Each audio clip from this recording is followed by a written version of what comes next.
what a disaster for the Conservatives, Jonathan, and what a remarkable or extraordinary turn of events for the Labour Party. What does all this tell us?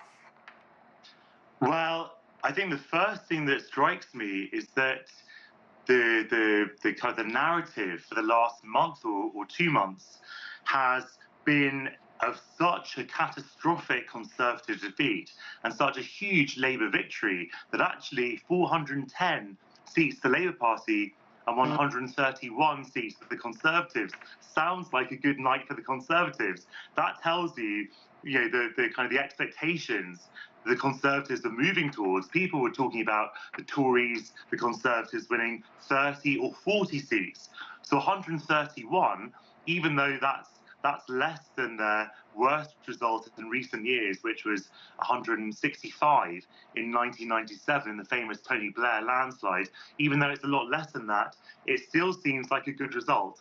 And so that tells you what you need to know about the expectations that the Conservatives were heading towards. But taken in the main, if you look back, it is a historic night, a historically terrible night for the Conservatives, a complete repudiation of 14 years of Conservative rule by the British electorate.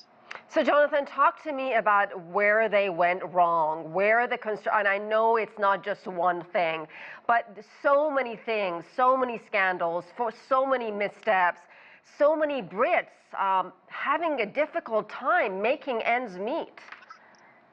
So obviously you had Brexit, which was voluntary economic self-sabotage, which is very unpopular with the British people, but it wasn't really Brexit. You had COVID, which the British government drastically mishandled, but it wasn't really COVID either. Partly it's the cost of living crisis. People feel much worse off now than they did 14 years ago. Nothing in Britain feels like it works anymore. Our public services have been sort of rubbed into the ground. The NHS, our National Health Service, is on its knees. But fundamentally, the reason the Conservatives have lost this so catastrophically is that they lost a sense of trust and competence. You saw the Conservative polling ratings were doing all right until Partygate, until that scandal in 2021, when it turned out that Boris Johnson had been partying and allowing other people to be partying while he imposed strict lockdown rules on the entire country. The polling ratings nosedived and they never recovered. And then Liz Truss, his successor, crashed the pound after 2 weeks in office. And after that, the Tory polling ratings were on the complete floor, and nothing Rishi Sunak did lifted that. In fact, he made it worse by promising things he couldn't deliver, and in particular, the Rwanda scheme, which is not only deeply cruel, but it didn't work. What about Keir Starmer? Hasn't he made a whole bunch of promises as well, and can he deliver? Well, that's a really good question. This election, the story of this election has been the Conservatives losing it. Labour has been content to sit back and wait for the enemy to make mistakes.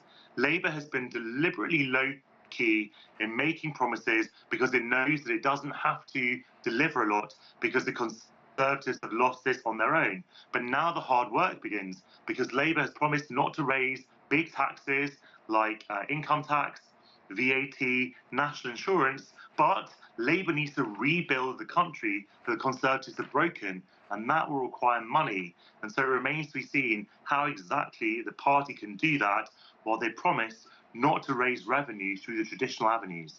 Jonathan Liss, thank you so much. Thanks.